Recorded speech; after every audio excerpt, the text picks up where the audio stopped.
Tukashuhudia pia kwa maana ya usiku wa kuamkia leo watu bana kwenda kutazama mchezo usiku wa manani. Usiku wa manani kwa maana kwa lugha ambayo watu wamezoea sana wanasema kama usiku wa manane. Okay. Ila ni usiku wa manani kwa Waswahili na lugha ilivyo. Tukashuhudia mchezo mwingine Ivory Coast dhidi ya Ecuador. Ivory Coast akishinda 1-0 dakika za magharibi ya roho. Dakika zile za kuku kuzama bandani. Anatokea kusikojulikana, inapigwa cross nzuri sana. Inamkuta Hamadi Diallo.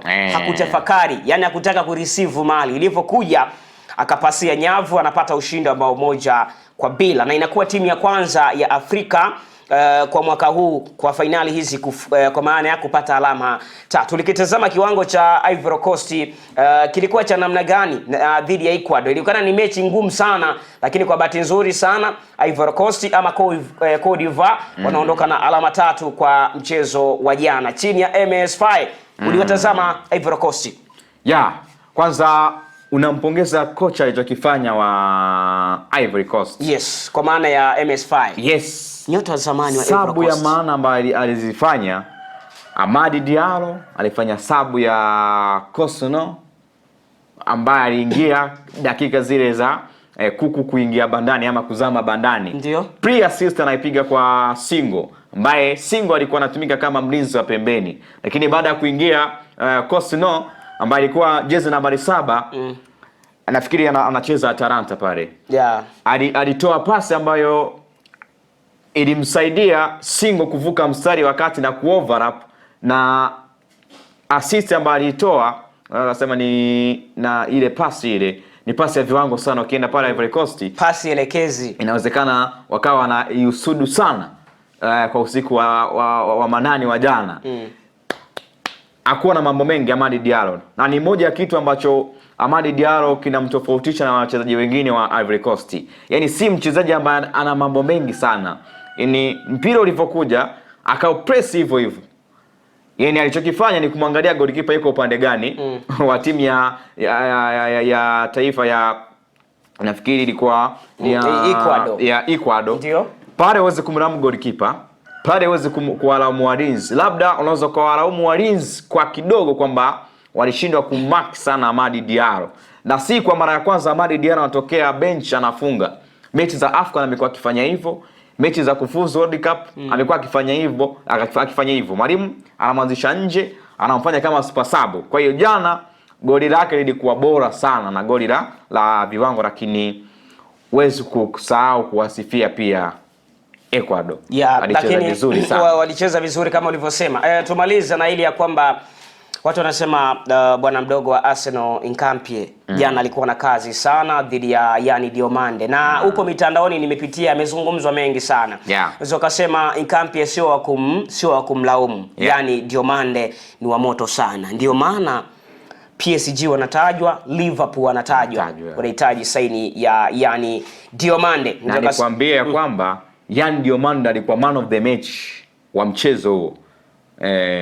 Yani Diomande kutokana na kazi kubwa ambayo alifanya. Kwa hiyo ni sahihi Nkampie anawezekana kama analaumiwa, lakini ilikuwa haina namna. Yani ufanisi alionao Yani Diomande wengi wameshinda kumkaba, ndio maana wanamhitaji. Umezungumzia PSG, umezungumzia vilabu vingine ambavyo vinamhitaji. Si kwa bahati mbaya, ni kile ambacho anakifanya. Bado bwana mdogo, nafikiri miaka 19 20 na kimbia huko, bado ana energy ya kupambana, na kile ambacho anakifanya si kwa bahati mbaya, ni kutokana na malezi ambayo ameyapata akisoka zaidi. Kwa hiyo Ivory Coast ndio moja ya taifa ambalo pia linaangaliwa kwa uzuri kwamba linaweza likapeperusha bendera ya Afrika kwa uzuri zaidi kiachana na Morocco. Haya bwana, ni Ivory Coast hao baada ya kushuhudia mchezo wao, lakini pia tukashuhudia mchezo mwingine mwakilishi kutoka bara la Afrika ama ukanda wa CAF kwa maana ya Tunisia akipasuka chuma 5-1 dhidi ya Sweden, ambao walikuwa wamedhamiria kwamba wanahitaji alama 3 na wakafanikiwa kuzipata. Baada ya michezo ya usiku wa kuamkia leo sasa kuna michezo mingine ambayo itapigwa baadaye. Saa 1 kamili tutashuhudia mchezo kati ya Spain dhidi ya Cape Verde. ili niliweke vizuri, baada ya Curaçao kukaribishwa kwenye World Cup na Ujerumani. Bila shaka Spain naye alikaribishwa. Tunisia naye alikaribishwa, ingawa yeye amekuwa akishiriki kwa hao ambao wamekuwa akishiriki, ila sasa huyu Cape Verde hajawahi kushiriki kombe la dunia. Tulichokishuhudia kwa Ujerumani akimkaribisha Curaçao, tunaweza tukakiona Spain akimkaribisha Cape Verde kwa mlengo ule ule, kwa maana ni mgeni kwenye haya mashindano. Sababu anacheza na timu ambayo ina uzoefu, wana mataji, wana taji moja sawa na Uingereza wenye taji moja ama England. Lakini moja ya taifa ambalo lina wachezaji wazuri sana, upcoming generation iko bora sana. Mara kwa kombe ambalo lilipata nafikiri Hispania ilikuwa 2010, wanamfunga Uholanzi, si ndio hivyo? Ndio bao la Iniesta pale South Africa. Kwa hiyo wachezaji walioko pale Hispania ni wachezaji ambao wanaweza kukupa kitu kwenye mchezo dhidi ya Cape Verde, japo Cape Verde ni taifa ambalo limefuzu kwa mara ya kwanza. Limewa surprise watu wengi, wadau wa soka ulimwenguni hususan Afrika, kwamba taifa kama hili Cape Verde by the way nafikiri ni kisiwa, si ndio hivyo? Ndio ni kisiwa, lakini ni miongoni mwa mataifa ambayo yalifuzu kwa mbwembwe sana mapema tu na waliongoza kundi lao. Huenda ikawa ni ishara ya kwamba hawakufuzu tu kwa bahati mbaya. Yaani sahihi, lakini cheza na Spain ambayo inahitaji kufanya balaa, na kwenye timu ambazo zinatazama zinaweza zikawa bingwa World Cup mwaka huu. Hispania wanaona watu wengi wanamweka kutokana na kizazi walichonacho. Nico Williams, yes, mwangalia Lamine Yamal ambaye naye amesha join na team, angalia kina Pedri, ndio yupo pia Merino kutoka Arsenal, kina Zubimendi pia Dimbarakati, Gavi pia yupo, Rodri yupo, Cucurella yupo ambaye taarifa zake pia zinashangaza kidogo kwa upande wa Chelsea. Kwa hiyo wana kizazi ambacho kikiangalia kinaweza kikafanya baraa. Gorini wana magolikipa wazuri sana. David Raya kwa golikipa anachukua tuzo ya golikipa bora misimu miwili mfululizo. Wana golikipa wa Barcelona pia amekuwa na wastani wa kucheza. Kwa tafsiri nyepesi, Cape Verde anaweza kaonyesha surprise, anaweza kashangaza ulimwengu, lakini kwa Hispania sioni kama anaweza akatoka salama. Yaani anaweza kafanya kama alichokifanya Curaçao kupata bao, ila kuondoka na alama 3 bado ni, to be honest, bado ni ngumu kutokana na performance ya Spain ambayo hapo nayo kwa hivi sasa. Sawa, mchezo mwingine majira saa 4 tutaushuhudia, kwa maana ya Ubelgiji atashuka mzigoni dhidi ya Misri. Mwakilishi mwingine tena huyu wa Afrika. Ubelgiji miongoni mwa mataifa ujue ambayo yanatengeneza kizazi kipya baada ya kizazi kilichopita cha kina Hazard, ingawa bado kuna wakongwe wapo, lakini kila ambacho walitarajia kukishuhudia kutoka kwao hawakukipata cha kina Hazard. Msimu huu ama kwenye finali hizi wana watu wa maana sana. Ukitazama hata kwa maana kikosi ambacho huenda kikawa kinatazamiwa akaanza nacho bwana Rudi Garcia, ni pamoja na watu kama akina Jeremy Doku, Trossard, De Bruyne, pamoja na kwenye eneo la safu ya ushambuliaji midfield akina Tielemans, akina Onana. Unaweza kuzungumzia sio timu ya taifa ambayo ina majina ambayo watu wengi sana walitamani wawe ni yataja kwenye midomo ya waandishi, lakini ni timu ambayo by the way imekamilika. Imekamilika Ubelgiji, na wachezaji wao si wachezaji ambao wanaimba sana kama walivyozungumza, na ni moja ya timu ambayo haipewi pressure kwamba wanaweza ka challenge ubingwa na vitu kama hivyo. Ni taifa ambalo lipo kawaida, yani wachezaji wao nafikiri hawana vingi vya kuwaza, tofauti na mataifa ambayo yanapewa nafasi ya kuwa bingwa. Kuna vitu vingi wanakuwa wanaviwaza kwenye akili yao wachezaji, benchi la ufundi na vitu kama hivyo.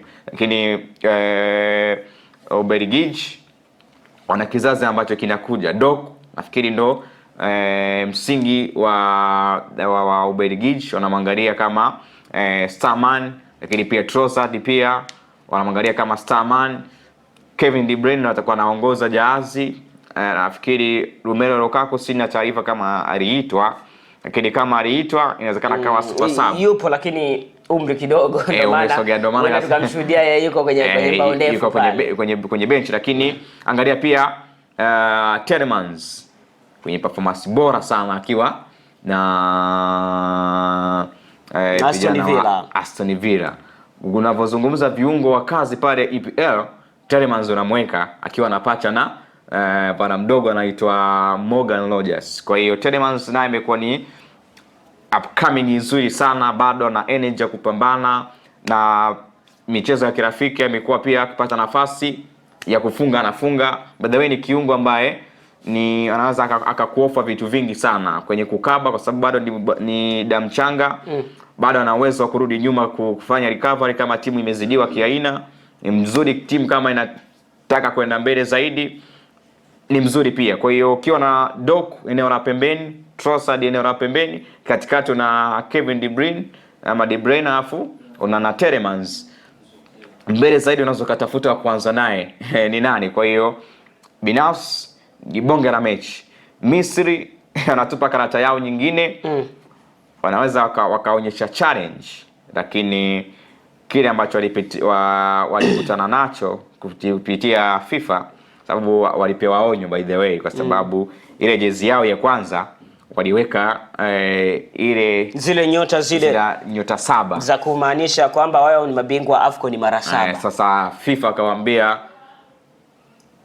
kafu ipo chini ya FIFA, hawezi kutuletea namna hiyo ama hawezi kupiga namna hiyo. Hata Senegal nao ikabidi wabadilishe. Yes, ikabidi wabadilishe jezi, watengeneza jezi nyingine. Kuna kile ambacho walikifanya ni binafsi cha kuzitoa tu zile nyota 5, nyota 7 nafikiri. Yes, wenyewe waliweka 7. Yeah, kwa hiyo ni hivyo. Kwa hiyo timu kisha ingia kwenye kitu kama hicho kinaweza kikawatoa mchezoni kiasi, lakini siamini kama Misri wakawa na hofu pengine ya kucheza na Ubelgiji. Wamecheza na mechi nyingi zenye ushindani.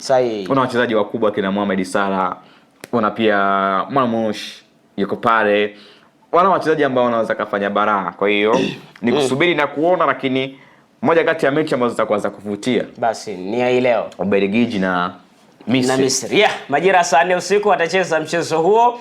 Na sasa ni simple tu, waone Viva Promotion kwa mahitaji ya printing aina zote, kama vile mabango size zote na aina zote, 3D, 2D na banners, vibao vya maofisini au sehemu za biashara kama hoteli, lodge na kadhalika. Viva Promotions wana print t-shirts na jezi, wanafanya branding ya ofisi kuipa muonekano wa nje wa kuvutia. Wanapatikana Tabora mjini, mtaa wa shule, jirani na chuo cha utumishi wa umma Uhazili. Simu namba 0762484266.